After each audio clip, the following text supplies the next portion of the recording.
She smiled into the camera, her ring lights sparkling inside the mirrored image of her eyes. A second later, she turned into screaming, and 278 people watched her die live. Not certainly one of them called 911. This isn't fiction. This became real. And Instagram stuck it all. It passed off on a quiet Saturday night in Miami, Florida. 21 to 12 months. Vintage social media influencer Chanel Jordan became website hosting, considered one of her regular Instagram live classes. With over 54,000 followers, her audience knew her for her formidable style reviews, raw honesty, and chaotic non-public life. She regularly went live whilst consuming wine, sharing her thoughts, approximately friends, breakups, and anything drama happened that week. Her enthusiasts cherished it. It felt unfiltered, actual. But on July 2nd, 2023, Chanel went stay for the final time. At 11:48 p.m., her flow commenced like every other. Music playing within the historical past. She turned into dancing, tipsy, reading out random usernames, popping into the chat. She referred to she had simply come home from a club and that she changed into accomplished with the drama. But viewers quickly observed something unique. Chanel seemed on edge. She stood glancing on the door. She paused regularly mid-sentence, whispering, "Eye concept, I heard something." Viewers commented such things as, "You appropriate? Who inside the house?" and "Lock the door, queen." At 12:02 a.m., the tone of the live stream shifted, all the time. Without caution, the sound of a door slamming echoed through the audio system. Chanel jumped, became her smartphone in the direction of the hallway, and said, "What the fuck are you doing here?" The circulation pleasant turned into low, but you could make out a male voice yelling, "You suppose you may simply ghost me?" The following few seconds have been chaos. Chanel screamed, dropped the telephone, and the digicam tumbled to the floor, landing face up. All that could be visible became a view of the ceiling, and shadows moving violently off-screen. For the following 47 seconds, muffled screams, furnishings crashing, and repeated shouting might be heard. At 12:03 a.m., there has been whole silence. Then, a very last sound, what viewers would later describe as a choking gasp, before the circulate reduce out absolutely. 278 humans were watching. Some have been display screen recording. Many were commenting in actual time, but no person called 911. The following morning at 9:21 a.m., Miami-Dade police obtained a call from Chanel's neighbor, reporting a sturdy odor and a damaged window. Officers arrived at her rental and forced entry.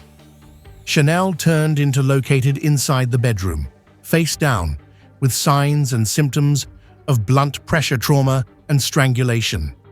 Her smartphone, nevertheless connected to the charger, had stopped streaming hours earlier.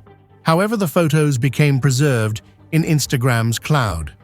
The guy Chanel confronted on Digicam turned into recognized as Tyrone Mays, her ex-boyfriend.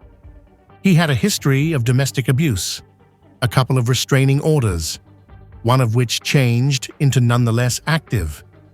Just 3 months earlier, he had broken Chanel's car window and sent her threatening messages.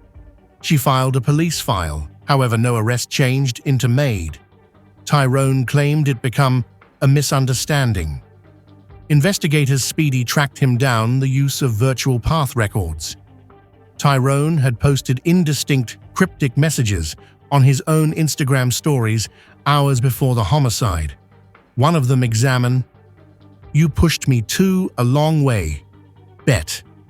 After the killing, he grew to become off his phone, ditched his vehicle, and went off the grid for 36 hours. He changed into arrested at his cousin's residence in Fort Lauderdale.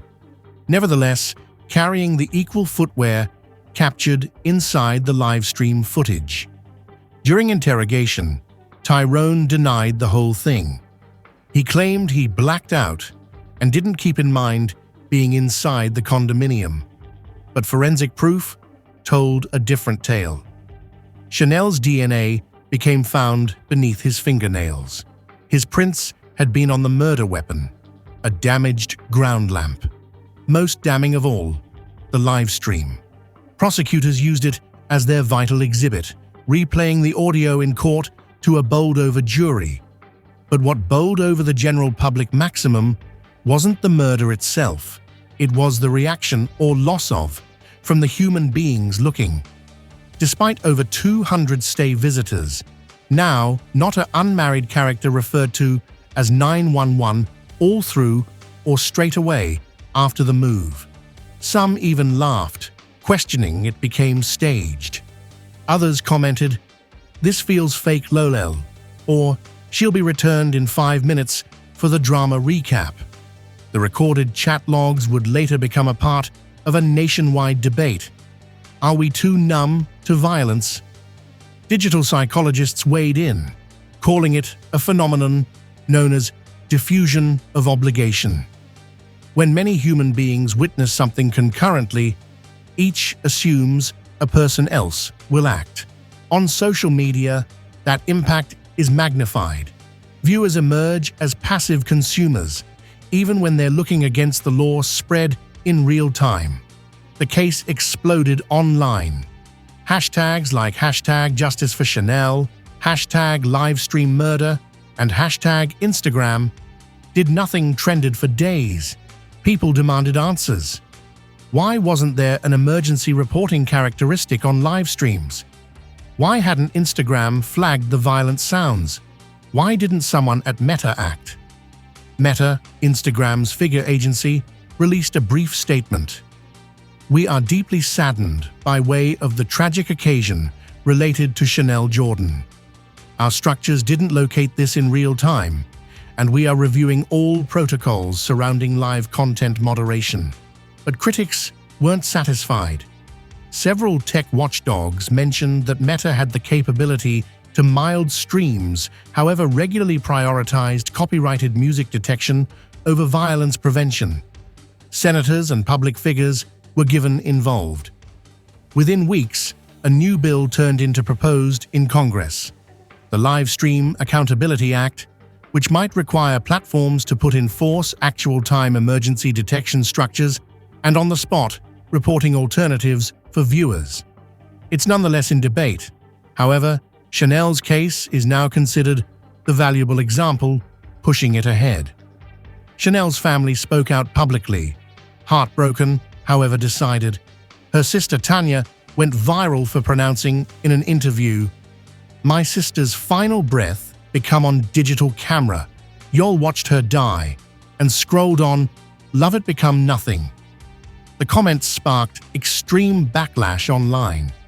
Some defended themselves, "I concept it became fake."